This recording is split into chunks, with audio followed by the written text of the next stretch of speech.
adultos às vezes se comportam que quero ser amigo dos meus filhos, com certeza. Mas primeiro de tudo, eu acho que a gente tem que educar os filhos. E eu acho que os papéis estão muito mal amanhados. Mas dentro de casa a gente tem que fortalecer para que aquela crítica não doa tanto, não seja assim tão nociva Essa ao loucura, ponto né? dela procurar uma cirurgia plástica aos 12, 13 anos, gente. É incompatível.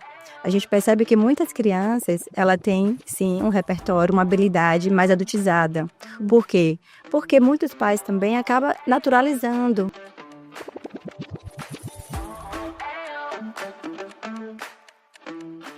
As crianças estão crescendo em um mundo hiperconectado, onde a infância muitas vezes é encurtada pela exposição e pelas demandas das redes sociais. O fenômeno da adultização infantil não é novo, mas ganhou novas dimensões com a internet. Cada like pode pesar tanto como a crítica, cada filtro pode distorcer a percepção de si, e cada comparação pode roubar um pedaço de autoestima. Por outro lado, uma educação excessivamente infantilizada, que restringe a autonomia e impede a vivência dos desafios próprios da infância, como a aprendizagem por erros e acertos e a construção da identidade por meio de limites, pode gerar consequências significativas para a autoestima e saúde mental na vida adulta. Hoje, vamos conversar sobre o que significa adultizar e ou infantilizar uma criança, como isso afeta a saúde mental e como pais, escolas e sociedade pode proteger os nossos maiores tesouros. Bom dia, pessoal. Eu sou Eduarda Magaldi. Eu sou Adriana Monteiro e esse é o Bom Dia Doutoras, O bate-papo descontraído que você sempre quis ter com suas médicas favoritas. E hoje nós vamos aqui trazer uma queridíssima que eu já conheço há séculos, que Dudinha falou assim, é ela que a gente vai trazer hoje. É ela, com certeza. A querida neuropsicopedagoga Edinalva Guimarães. Muito obrigada por estar aqui hoje com a gente nesse Bom Dia gostoso. Me fale um pouquinho sobre você, sobre o seu trabalho. É uma honra estar aqui. Eu quero agradecer imensamente para poder contribuir um pouquinho e aprender com vocês também. Eu sou a Edinalva Guimarães, eu trabalho com desenvolvimento infantil, fazendo formações para professores, orientações para pais, uma avaliação e intervenção com base na neurociência através do brincar. E eu quero contribuir muito aqui, trazendo esse momento de troca, leveza e conexão. Nalva, muito obrigada por ter vindo. O tema de hoje é de extrema importância e relevância dentro da nossa sociedade, com a nova pauta, né, de discussão sobre adultização, mas também eu acho que cabe a gente conversar um pouco sobre os limites, ou melhor dizendo, a falta de limites que a gente vê na construção da educação dos nossos filhos hoje em dia, né? Então, eu vou começar perguntando, Nalva, o que significa adultizar uma criança? Quando falamos sobre adultização, precisamos entender que o responsável por essa criança acaba, sem querer, na maioria das vezes, direcionando o comportamento que não para pensar que aquele comportamento pode ser um comportamento que vai levar outros fatores, como, por exemplo, uma adultização infantil na primeira infância é quando falamos sobre uma criança e envolvemos ela em um papel como se fosse um mini adulto. Então, a gente vai trazer essa criança como um mini adulto dando uma responsabilidade que não é dessa criança. A gente começa a ter falas assim: você é o adulto da casa, você tem essa responsabilidade, você já está crescendo e precisa agora fazer isso. A gente pode orientar sim a criança a ter uma responsabilidade com as coisas dela, mas não utilizar alguma fala que remete a um adulto. Então, quando eu utilizo assim, você vai olhar seu irmão, é sua obrigação.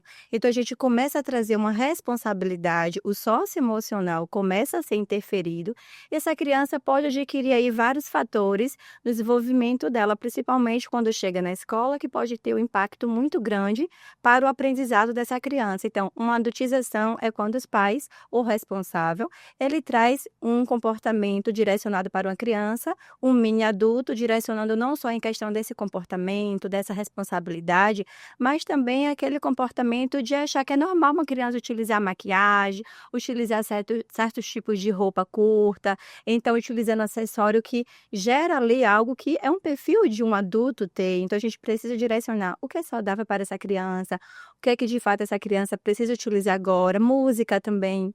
O que é que essa criança está utilizando de música? Então, uma adultização é quando o adulto pega aquilo que é dele e ele começa a colocar na criança.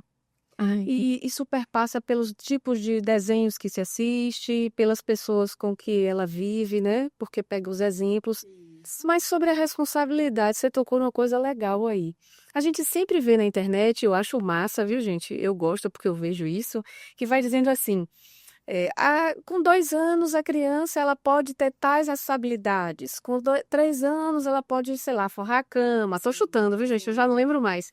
Será que essas tabelinhas vieram justamente para poder a gente dar uma ordem que pode ser feita por aquela criança, que não seja excessiva? Mas também tem que ter cuidado, né? Para ver de onde é que veio isso aí. Exato. Tem alguma pesquisa sobre isso? É um achismo? O que são essas tabelinhas que dizem assim, o que é que a criança tem que fazer de obrigação ao longo das idades, né? Perfeita a sua fala, porque quando falamos sobre desenvolvimento infantil, falamos sobre autonomia e responsabilidade. O que seria essa autonomia diante do desenvolvimento infantil? Precisamos direcionar aquela habilidade que a criança precisa adquirir a curto, médio e longo prazo. Então, eu direcionar uma responsabilidade que essa criança precisa realizar naquele momento, que ela vai estar construindo essa conexão, conforme a neurociência traz muito sobre isso. Quanto mais a criança tem vivência, ela começa a adquirir novas habilidades para poder colocar em prática, vida prática. Então, por exemplo, a partir de 2 anos, eu posso sim direcionar para a criança: olha, quando você conseguir tirar a sua roupa, a gente vai dando modelos. Como é que tira a roupa? Então, primeiro eu ensino, depois que eu ensino, eu mostro como ela faz e direciono onde ela pode colocar aquela roupa suja, por exemplo. Então, coloca ali no cesto. Ok. Ó, acordou, a gente pode fazer o quê? Faz de conta como é que arruma a cama. Por quê? Porque eu estou mostrando para ela que o nosso ambiente familiar, o nosso lar, precisa de cuidados. E quando a criança cresce com essa referência, que precisa ter cuidados, precisa limpar, isso é uma forma da criança ter uma consciência sobre como conviver em um ambiente limpo e cheiroso e saudável. Isso aí jamais eu vou utilizar de uma responsabilidade utilizando a adultização. É totalmente diferente. Então, quando eu trabalho uma autonomia com essa criança, mostrando que ela consegue fazer de forma processual, leve, viu que você conseguiu? Parabéns, vamos agora guardar os brinquedos, principalmente dando ordens curtas para essa criança realizar. Então, uma criança de 2 anos, a partir de 1 aninho ali, a criança já brincou. Na verdade, a criança já está sentando, o bebezinho já está sentando.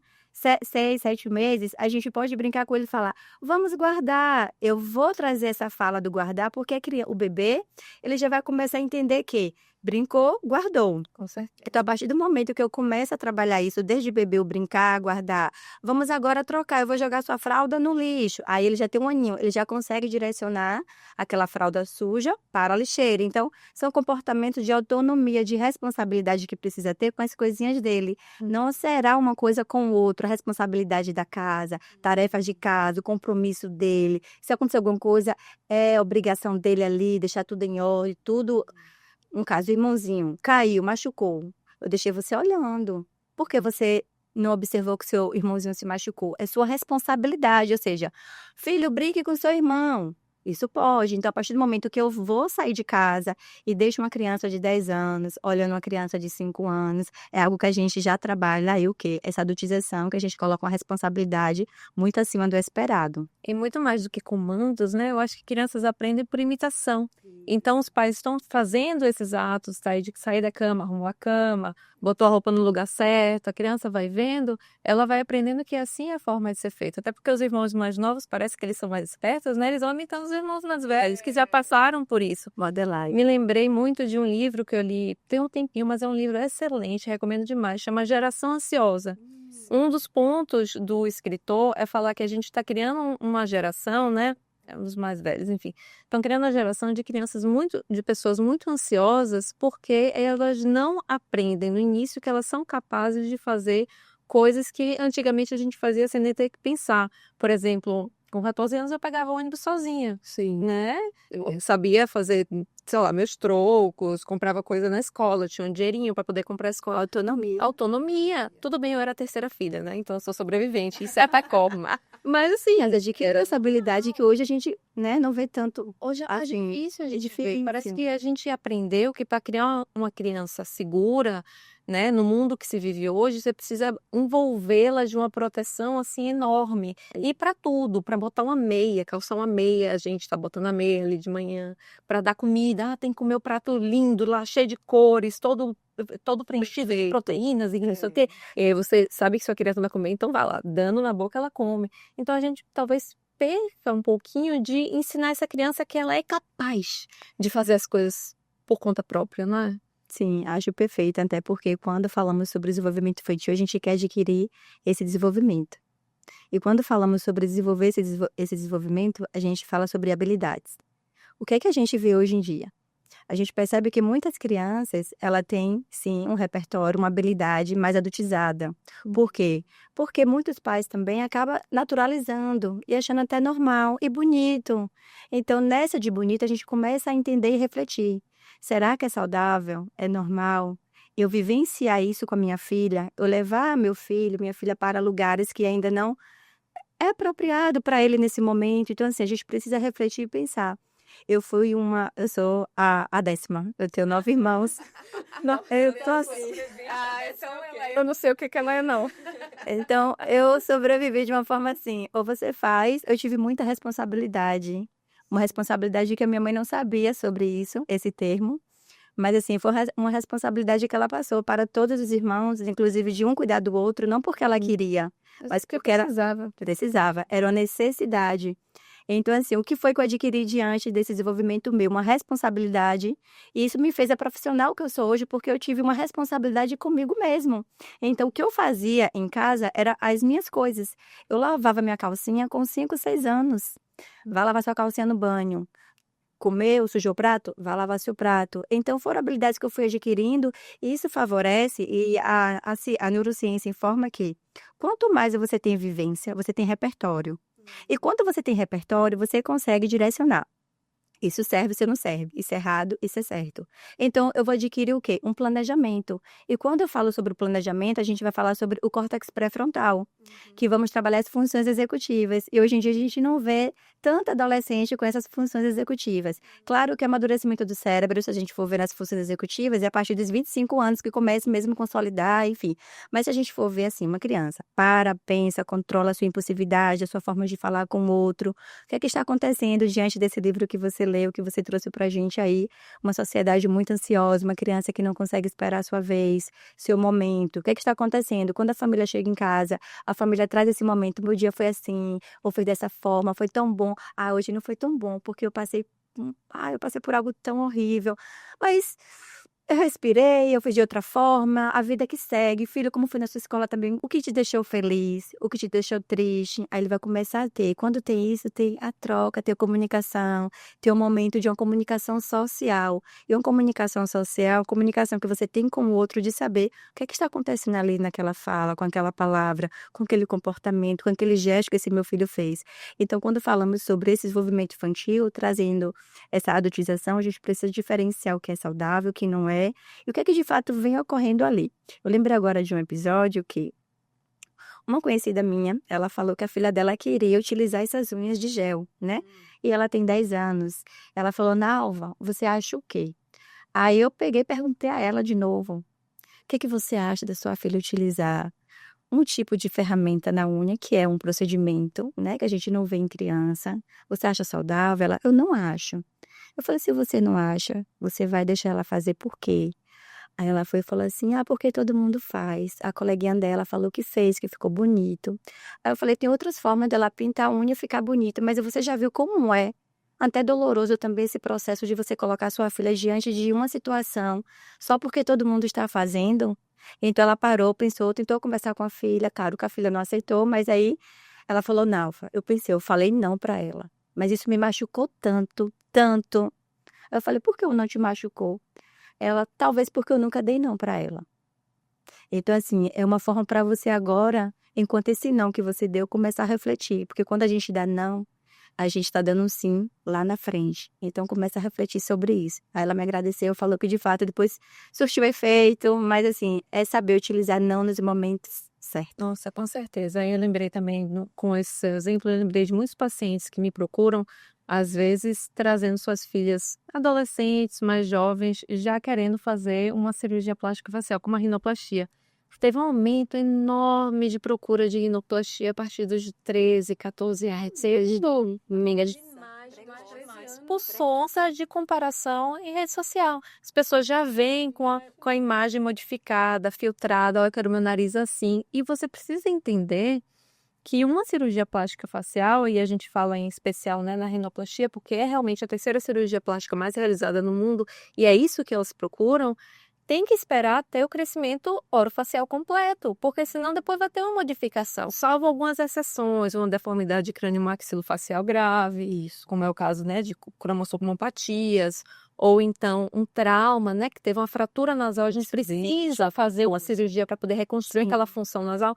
Então, sim, tem exceções, mas eu não estou falando das exceções, eu estou falando da regra, do geral. No geral, você tem que esperar um crescimento orofacial, por mais que tenha autorização dos pais. Então, vinham mães mesmo, ó, minha filha sofre muito, ela tem bullying por causa do nariz, ela quer fazer cirurgia, autoriza, eu tô lá com ela, e eu tenho que conversar com essa mãe, com essa filha, explicar que esse não é o momento, nem é a terapêutica adequada para aquela situação. Ela está sofrendo bullying, tem que conversar, fortalecer essa criança dentro de casa, psicológica, né, da escola, claro, tem que estar atentas, mas dentro de casa a gente tem que fortalecer para que aquela crítica não doa tanto, não seja assim tão nociva ao ponto né? dela procurar uma cirurgia plástica aos 12, 13 anos, gente, é incompatível. Muito precoce. E eu acho assim que quando a gente se perde no não, que a gente não precisa dar, vem o Estado, né? Sim.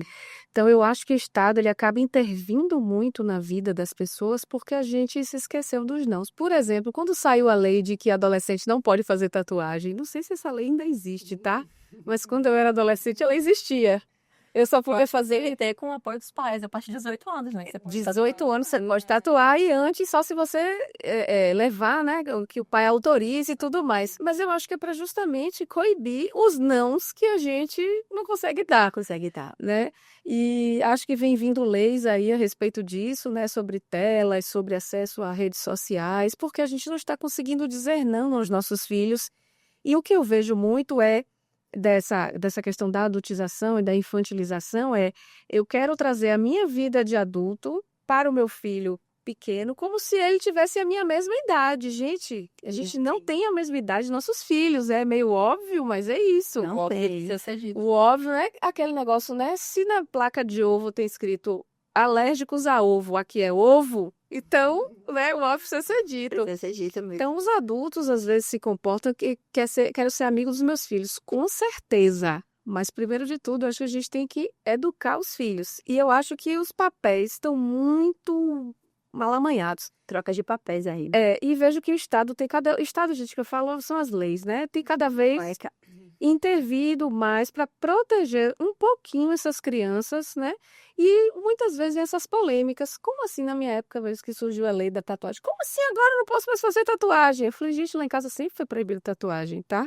Meu pai dizia assim, quando você sair de casa, não era nem os 18 anos, que você estiver sobre si, você decide se vai tatuagem ou não. Mas aqui dentro, não pode. Não pode. É porque a adultização, na verdade, não é um tema novo, Não. né? É uma coisa que a gente vem falando já há muito tempo. Quem nunca dançou na boquinha da garrafa? Um short curto.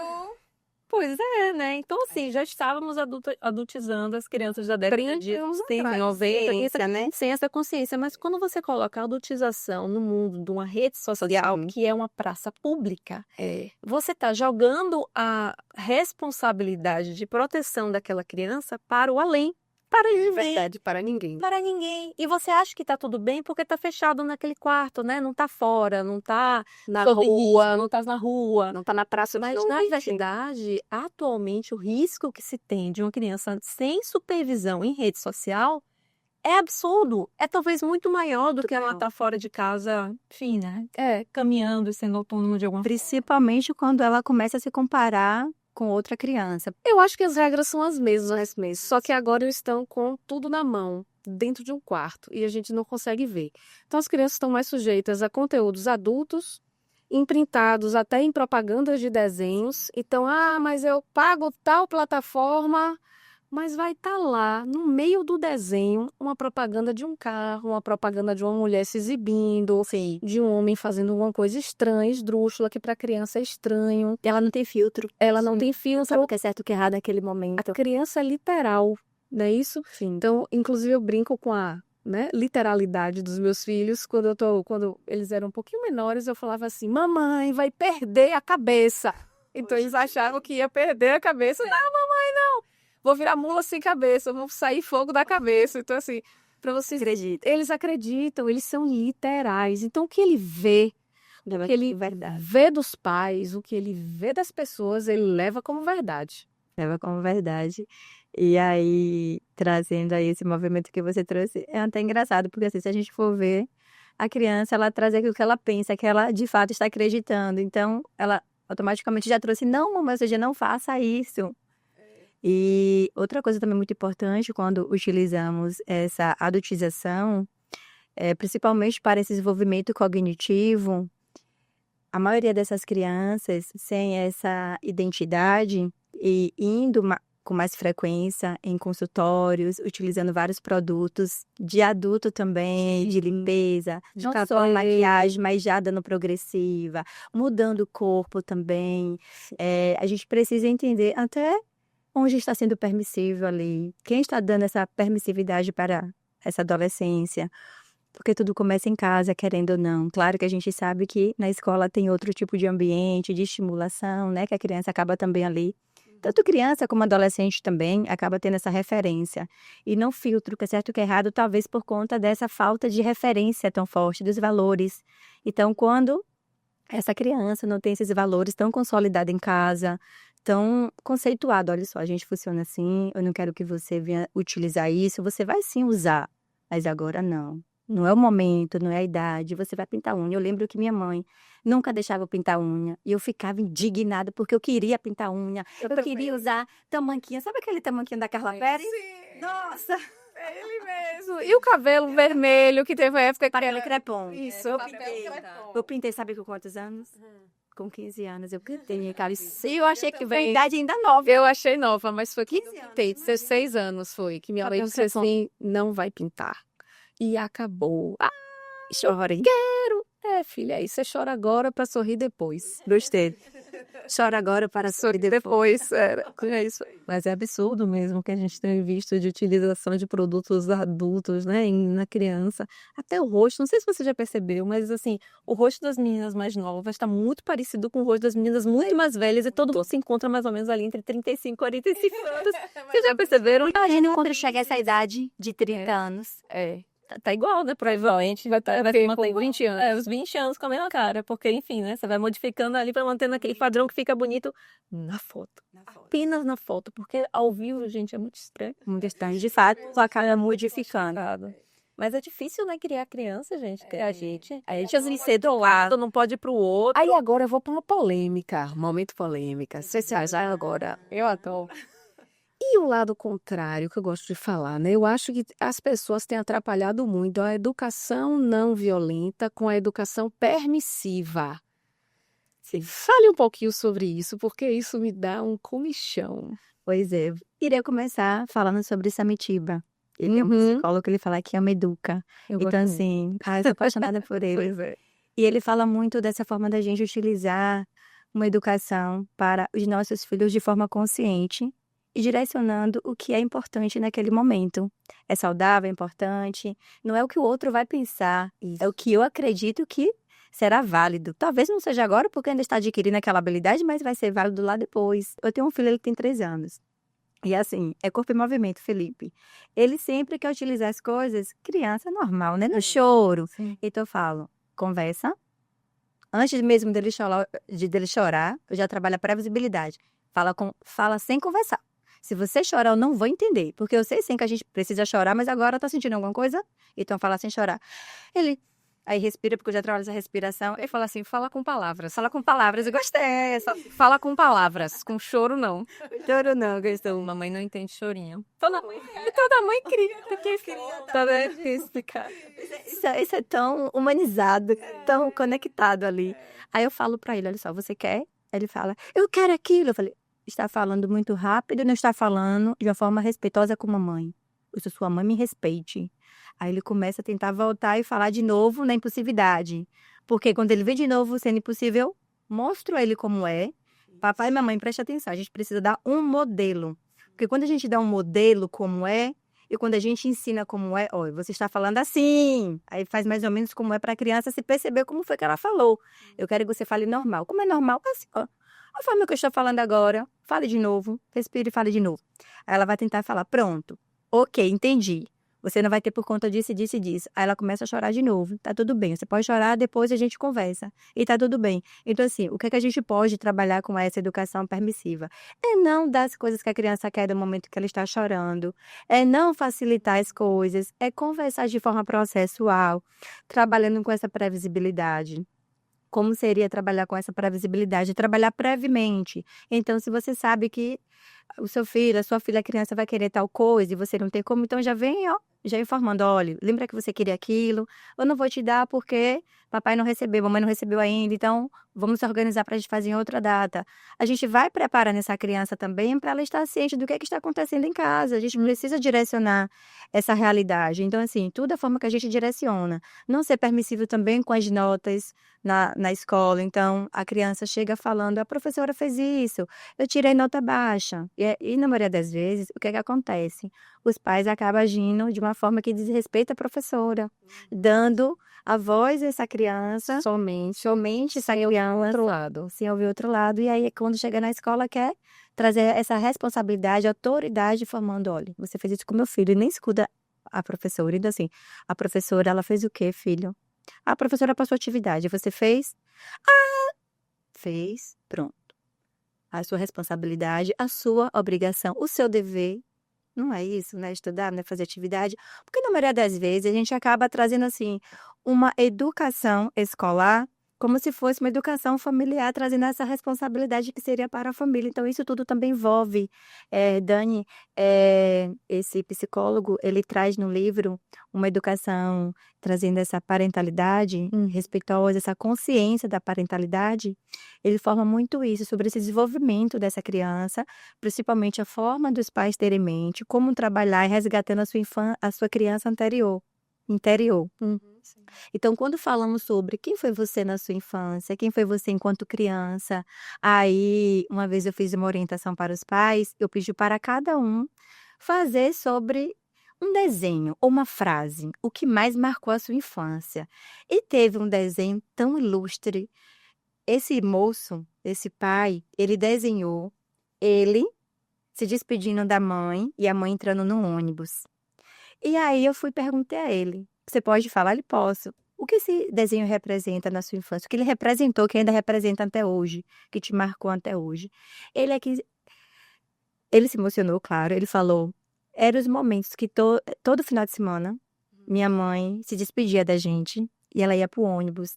Ou seja, ela chegava no domingo, de noite, e quando ela ficava uma semana trabalhando fora e depois ficava uma semana com eles. Então, quando ia esse momento de chegar e de se despedir, ele sempre fazia esse movimento de levar ela até o ponto com o pai dele, fazia o movimento de tchau, a despedida, e ela entrando no ônibus. E aquilo marcou ele tão profundamente, porque era uma forma que ele sentia ao mesmo tempo saudade dela indo, ele lembrava que ela também estava voltando. O movimento de ir e voltar no ônibus. Então, quando eu chegava em casa, às vezes não tinha esse tempo todo de orientar. O que é que eu quero dizer com isso? Independente do que essa mãe agregou para ele, ele trouxe uma referência de educação, com seus valores, com respeito. E uma educação não permissiva, porque ele não tinha essa permissividade, mas uma educação de escuta ativa e com um olhar e com um movimento corporal, porque o corpo fala, então Uma compreensão sobre aquilo, uma né? compreensão sobre aquilo. E é isso que a gente precisa ter em mente, essa maturidade, mentalidade. O que eu percebo, eu acho que não existe uma receita de bolo, né? Realmente educar ou deve ser o maior desafio que a gente tem na nossa vida. Mas mantendo as portas abertas para uma comunicação saudável e deixando limites claros e um posicionamento de vida daquela família bem claro para aquela criança, talvez seja a resposta para a gente manter a saúde dentro de casa e uma proteção, né? E aquela criança, a gente sabe que quando é mais novo é mais fácil, né? A gente consegue puxar mais informações perguntando, mas quando vai ficando mais velho eles não querem mais falar. Eu não sei, eu não cheguei nessa fase, mas eu sei que vai ser assim. Eu sei. Eles vão ficar um pouco mais omissos, introspectivos, afastados, achando que os pais não sabem nada, que eles têm que aprender. Mas quando você tem uma base sólida, com a porta sempre aberta para a comunicação, talvez essa seja a forma que a gente consiga, de forma mais eficaz, proteger as nossas crianças. Perfeito. Então vamos para o queima-roupa. Primeira pergunta. Crianças devem ter acesso livre às redes sociais? Na minha visão, enquanto educadora, a opinião é não. Não, porque ela não vai ter esse filtro, ela vai começar a consumir vários conteúdos em excesso e nessa vai gerar uma frustração, desmotivação, não vai focar na sua vida real, não vai ter uma socialização, inclusive pode acontecer até um rendimento inferior sobre aprendizado, amizade também, então isso acaba também, né, a gente sabe que causa esse distanciamento com o outro, então para mim seria não. O Brasil precisa de uma lei que restringe o uso de redes sociais para crianças e adolescentes, como já tem em alguns outros países? Sim, precisa, mesmo que tenha ali o arroba dos pais, né, mamãe e papai ali, sendo monitorado por, geralmente tem aquele arroba, né, do papai e da mamãe. A gente sabe que aquilo ali às vezes não funciona. Por que não funciona? Porque a criança vai ter acesso independente. Eu já vi na rede social, inclusive, eu até entrei em contato com essa pessoa, né, para saber sobre se era a criança que estava sendo ali, compartilhando aqueles conteúdos, fazendo os vídeos. Uma criança de 7 anos, ele começa a falar sobre uma adultização, uma fala adulta, falando sobre meninas namorar. Eu não concordo que seja livre, eu concordo sim que tem uma lei, eu concordo sim que venha ter algo para restringir, principalmente colocando de preferência um CPF. Porque quando tem essa limitação, um CPF, um RG, um documento que comprova que aquele Instagram é daquela pessoa, isso não vai permitir que essa criança venha ter esse Instagram. Porque como iria funcionar? Só iria ter um Instagram por pessoa. Então, se você tem o seu CPF, você só pode ter um Instagram. Mãe, pai, né, tio, tia, enfim. E a criança não vai ter porque não é permitido conforme a idade. Então, seria interessante uma lei que fizesse mais ou menos essa organização. A gente sabe que não será possível, né? A realidade é outra. Mas, assim, é interessante a gente repensar para ver como é que a gente pode aí direcionar, orientando também essas crianças, já que já tem acesso, como mediar. Tem vários aplicativos que o papai e a mamãe pode controlar, pode proibir, pode colocar um tempo também, enfim. Última pergunta. A escola pode ajudar a educar para o uso digital? A escola pode, sim, orientar as famílias como fazer essa mediação de forma processual. Inclusive, tem até, não sei se vocês já chegaram a assistir, aquele Crocodilo, tem a Caputina. Não? Pronto. Essa Caputina, esse Crocodilo, tem várias imagens, tem um sapato, né, com a marca da... Eu vi o da Caputina, é horrível. Pois é, Esse aqui exatamente. da massinha de modelar, é esse do dentinho da massinha de modelar? Não sei se ele está incluso também, são várias personagens que ele utiliza uma fala. Caputina assassina. Exatamente. Pode ter que usar uma senhora. Um negócio aí é a Caputina assassina, Tem não é? um vídeo que fala sobre Neymar sentando no colo dela, subindo e descendo. Tem o tubarão também. Deus do céu. E as escolas estão começando a alertar sobre isso, né? Sim, as escolas estão começando a alertar sobre isso. E quando a criança tem acesso a esse tipo de conteúdo, por ser lúdico, por ser infantil, por ser Tem aquelas cores descontraído, vibrantes e as músicas batidas bem neurocognitivas, né? Também Neurocognitiva ali para poder deixar aquela criança presa, né? a atenção fica toda focada. Só que a tradução, a fala é muito preconceituosa. E a fala também tem perigos. Tem. De fazer perversidade com o outro. Então, por trás de uma batida, de uma música, tem uma forma ali, no contexto de texto, direcionando o que é que vai fazer com o outro. Na maioria das vezes, a família não sabe, não filtra. É só um desenho. E quando vai entender a real situação, não é só um desenho. Por trás do desenho, tem várias situações que pode afetar também algo neurológico, socioemocional ali, cada vez mais a criança achar que aquilo é normal, porque minha mãe deixa. A escola tem sim a forma de orientar a família, mas a obrigação da família favorecer com que o seu filho, ele seja o responsável da sua criança. Que legal. Poxa, Nova, muito obrigada. Essa conversa foi muito gostosa, muito esclarecedora. Ai, que bom. Por favor, fale aí para os nossos ouvintes onde eles podem te encontrar, qual é seu arroba. Fique à vontade. Ai, vamos lá então. Bom, No Instagram é de Nova com I, psicopedagoga.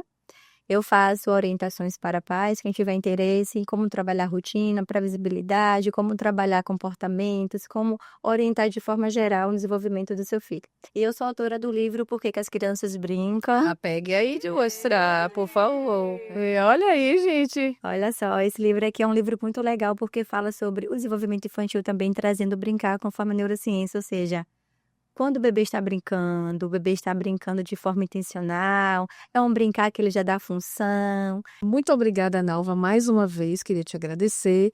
Queria também agradecer a MS Farmacêutica, que apoiou esse episódio através do Neutrofé Colina DHA Fixare Pro. E dizer que eu amei te rever, minha amiga.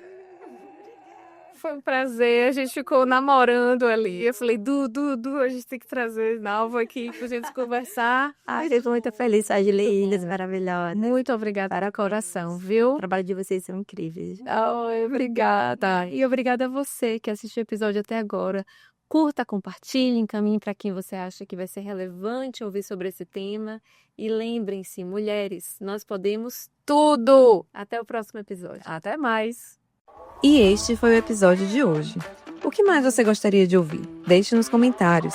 Se inscreva no canal para que esta página atinja ainda mais mulheres incríveis como você. E se estiver ouvindo no Spotify, agradecemos pelas 5 estrelas. Até semana que vem!